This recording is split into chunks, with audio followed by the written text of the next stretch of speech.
Batman, The Red Death #1, Joshua Williamson writing, and Carmine Di Giandomenico on art. So it's the Flash team, well, one of the Flash writers with the obviously the Flash writer with one of the Flash artists. This is the Flash version of Dark Batman, and we didn't know what these were going to be really. I kind of assumed they were going to be origin stories for how these Dark Yeah, Batmen came to be, but we didn't really I got know how or why or. no, and from what my understanding was from Metal was that there was this dark multiverse, Hmm. and that's where these Batmen were coming from, these Dark Knights, if you will. And here, from right at the get point, we start in the multiverse, and it's Earth 52. Hmm. So that threw me for a loop at first because, like, the first issue of Metal makes such a big deal of it Well, being the underside of the map. I think it's kind of Earth 52, and I'll get to what I mean by Okay. that, because so basically what this issue sets up, and I love this issue by the way. This was a great one shot. Do I you, disagree, but more on that later. oh my, okay, this is interesting. Yeah. I know I was way into this issue for a bunch of reasons, but one of the things that I think this sets up that I actually really like is because I think up until now, like, okay, there's the idea of this dark multiverse. Okay, it's just another multiverse that's darker. Like that was basically the idea. But this issue kind of sets up the idea that the dark multiverse is kind of the classic idea of what a parallel universe is. You know that idea that like for every decision you make, the universe splits in two, and there's a universe where you Right. made the yes option, there's a universe where you made the no option. Right. The dark multiverse seems to be, at least from this issue, what I'm garnering is that so our heroes typically make the good choices, right? Because they're the heroes, they're Mhm. Batman and Superman, they make the right choices. The dark multiverse is where they made the bad choice. And what we learn here is that those universes aren't made to last. Those Earths actually have like a timer on them because they're kind of the Right. wrong choice. They're not the real one. So what's happening in this Earth is that it's starting to crumble. Like Batman's Gotham and his world's starting to like, it's crisis. It's red skies. Like it's coming for him. It's Mhm. dying time, and he's in a desperate attempt to try and save everyone. So he's trying to steal the Flash's speed force, so he has the speed to go around and stop everything and save everyone. Which is both very Batman and very not Batman at the same time. It's wonderful, and so I kind of like this idea that the Dark Multiverse is all the incorrect choices. So if it's all like if the Dark Multiverse is all created from Batman's wrong choices, like, oh, this is what he did in all the wrong situations, and that's why the other characters, at least in this one that we see, it's still the Flash, it's still Barry, it's still this Right. Flash from this Earth. Uh, but so no, I like that idea. But if that's the case, then how would that impact Barry? If this is a world where they've made, or a multiverse where they've made all the wrong choices, is it just Bruce then that made all the wrong choices, or did it affect Barry that way? Like, I I, need rules. If we're gonna denote that this is a separate Earth, I need to know how it's different than our Earth. Besides just that Batman made all the wrong choices, you know? well, no, not all the wrong choices. Every single Batman that we see, every Dark Batman comes from a different Earth. Right, but if this is a dark multiverse, this is what my big hang up on this one is. It opens and it says Earth 52, right? When we jump to the Hmm. current DC one, it's Earth 0, which we know, right? Oh yeah, That's from Grant Morrison's multiverse. yeah, So, yeah, but Matt, this Earth that this Dark Batman comes from is not our regular Earth. It's from the Earth. no, it's one of the multiverse. It's one of the 52. Yes.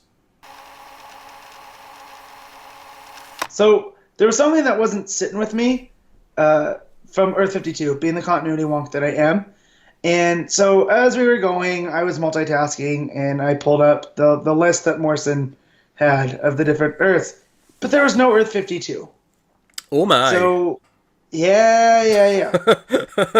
So as I'm doing this, it's pointed out that there's a dash. And anytime that you bring up one of the multiverse Earths, there's no dash. Meaning that Earth that we see in the Red Death is Earth -52. Ah. So, and hence putting it in the dark multiverse. So you get -1 through 52 instead of. Exactly. So, being that that's negative Earth 52, and going with everything that Pete had set up about these are the fallout and they're Yeah. not meant to last, being that they're dark because there's infinite possibilities from bad decisions. So weirdly, I never got it from that reason, but I was kind of right when I said that it came from Earth 52. It's like the negative version of it. Yeah, cool. Basically. Fantastic. So that helped my understanding of what's going on, and I'm not so like it doesn't fit in to what I need it to fit in with. That said, there's still things in there that show me a little nuts, but I'm not on as down on it as I was at the start. So this is the first thing I read. It's Josh Williamson, who I love. There hasn't been anything from Williamson that I've read I haven't enjoyed. All right, so big stakes here. And then I read this, and to be honest, I don't enjoy his take on Batman. I didn't like that image of Batman with all of the rogues stuff. I didn't like the Batmobile cosmic treadmill. I was like, it was just too much. And okay, they're setting it with 52. Hold on. They're setting it in Earth 52, so this is supposed to be a heroic. Like, so this is all I'm reading is like, oh, this is just the Batman who snapped. And now, because he's Batman, he does everything better than the Flash's rogues and even the Flash himself. You know, because he's willing to take that step. And I'm just like, There are parts I did enjoy. I do enjoy Barry, because again, Williamson gets Barry. And as they conjoin at the end of the thing, the end of the issue, I'm still the end of the thing. Don't move on. You've moved on to the next thing without letting me rebut anything you just said. Right, hold on. Go ahead. Right, hold on. I don't know, I've forgotten what you said now because you kept going. It's called the shotgun method, Pete. You need to pause and let me actually respond to your first statements. Okay, so the first statement. I didn't enjoy Williamson's take on Batman. Okay, right. Relatively fair to a point, right? You don't like the Batmobile cosmic treadmill combination, right? Fine, right? If you don't like that concept, then fine. I can't, yeah, whatever. Yeah. It was over the top. I don't have a problem with it, but I especially loved the page of when he actually, hits breaking point and it's all those panels on the slant and they're getting into the light, but before the fuse, good stuff. Yeah. But as for the characterization being off, that's kind of the point. Is this is Batman post the change? Yeah, not the characterization being the change, because we get why he's on dark. And this is my own bias, I hate the concept that all Batman has to do is make a decision, and he can do it. So there's no struggle there. There's no struggle with him taking out the rogues one by one, these are villains that Barry's dealt with his entire career. Well, hold on a second. Hold on, Matt. You're making a lot of assumptions here. You're making a shit ton of assumptions here. Matt, we have not seen what they've given us in the issue. Matt, we've not seen how he took out the rogues. We're not even seeing that he took them out at all. Does it even say he did that? Yeah, go back and read it. I reread it this morning. Okay, sure. So even if it says... He says that he did what the Flash was unable to do because he's Batman. All right, fair enough. But we don't see how he did it. We don't see how long it took him. We don't see what his methods are. Like, it just... I don't know. Like... The surprise of Barry, though, as this is going on, seems like it's happened pretty quick. Because if this is something that Batman's been doing, especially with the Flash and how close he is with the rogues, he would have picked up on something. He is a police scientist. Like, that was the whole point of the button. That's just conjecture to me, Matt. I'm sorry. I'm not getting any of this. This feels like... For some reason, some of this has rubbed you the wrong way, right? And some of it I get, but it feels like you're looking for... I don't know, like... The book's not about that, though. It's just kind of the setup. It's just saying, this has happened... This is where we're jumping into this world that we've not been in. Here's what's happening right now. Here's the status quo. This is right at the end. This is where every single one of these are going to be going. That it's an army of Batmen that do things, and they were able to achieve all these things simply because they're just giving us the origin. And like, that's not interesting to me as a comic reader. Like, I'm looking more forward to like the Aquaman one, was it the Drowned? Because that's a woman character. Like that really can't be Bruce Wayne. So of course not. I'm open there. The fact that this was Bruce Wayne and the Flash and everything was very familiar, I didn't enjoy it. I loved it. That was a great one shot. Yeah.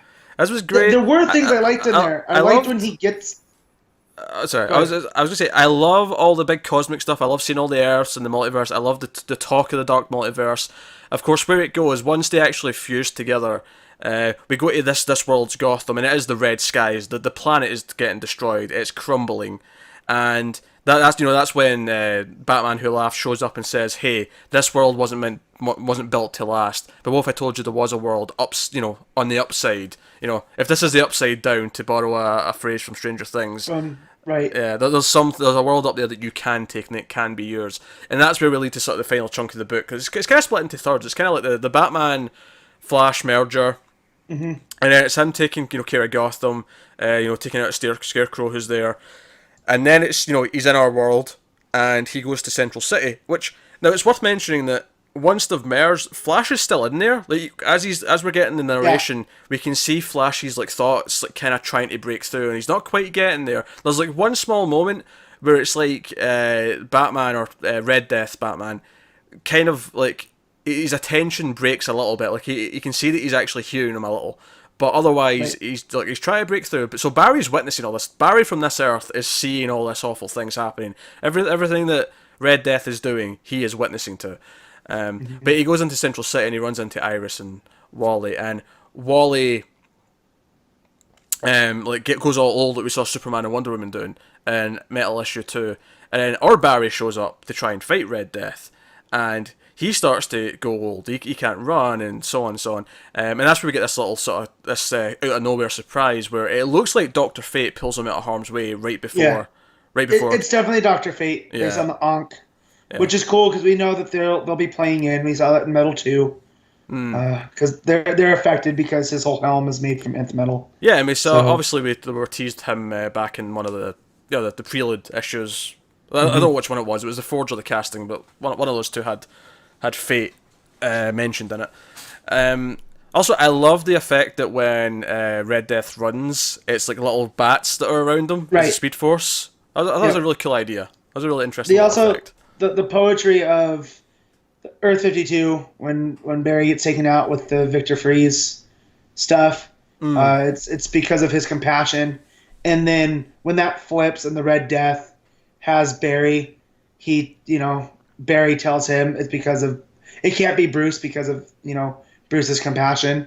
So I thought that was a nice moment there. Yeah, from no, Williamson. it's. And the art though, the art is fantastic. Like I can't. that was great. But that's yeah. Jay Domenico. Like, I just expect it anymore. We're kind of spoiled on Flash by him. And I don't know people that don't like him and it doesn't gel with me. They think that it's too sketchy. And not like sketchy bad, but like too of that sketched out style. I mean, it's a taste thing. Like some people, they won't like his style, and that's fine. I much prefer his sketchy style to like a clean Brett Booth style. Like I mean, any day of the week. we pretty much are all in agreement. We hate JR, but some people love his art. So I don't get it. so art is relatively subjective in terms of I mean, all art's relatively subjective, but drawing especially can be very just down to taste. And I love the way the Red Skies world looks. This dark Earth 52. Gotham's crumbling. That first page was a nice little prelude too. I really liked that first page. At the end as well, you see the Red Death bat like sort of signal in the sky. You see all these Earths crumbling, and you have Batman Who Laughs narrating at the end again, and he's talking about how it just takes one bad day, but if it just takes one bad day to kill a world, what about one bad week? That could kill a multiverse. Now, first of all, that's a nice sort of tease because this is the first one. It's hyping up the how severe this could get throughout the story. I like that it's not taking itself too seriously and it is doing these big wacky things like cosmic treadmill Batmobiles and whatnot. But I want to pinpoint. Matt's shaking his head at me for the audio people. He's really not impressed. But one thing I want to point out here, I've got a little guess I want to throw in the ring here about the origin of the Batman Who Laughs. Yes, please go. I'm looking for that page, so I'm not trying to be distracted. It's the last I'm page. looking for that. Not that page. Oh, right, sorry. There's another page where the man who laughs had said something. So Okay, go ahead. cool. I'm looking for this. I think it's a double page spread you're looking for in the middle. No. It's at the end of the first page where he says it's all one big cosmic joke, except no one on this side is laughing. So I feel like that the whole dark multiverse isn't what it seems there.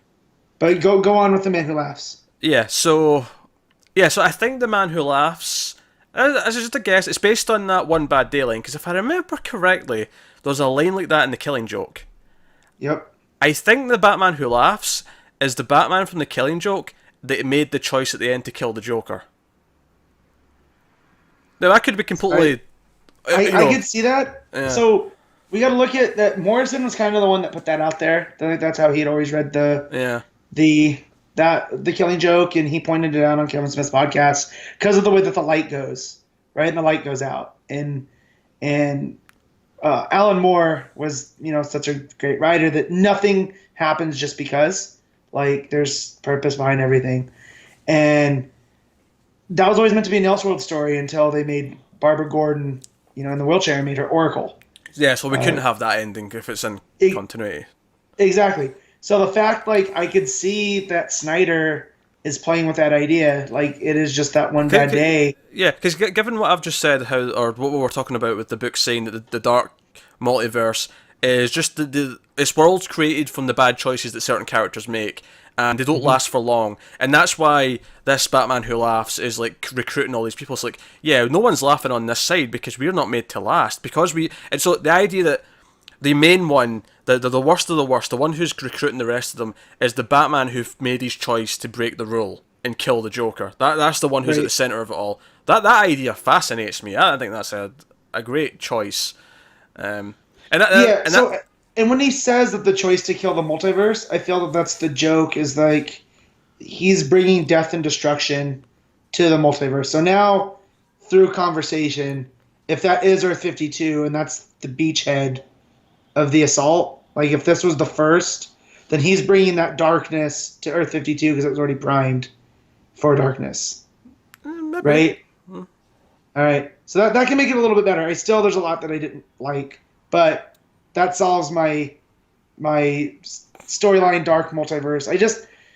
When we start getting into these big things, it's kind of why I tend to stay away from Morrison's other stuff and his more grounded stuff I enjoy, because we start getting into split universes, and like my limit is on 52. It's just fun to theorize for me, and if we're going with this idea that the core Batman, the Batman Who Laughs, is like the worst of the worst because he's the one who made the choice to kill.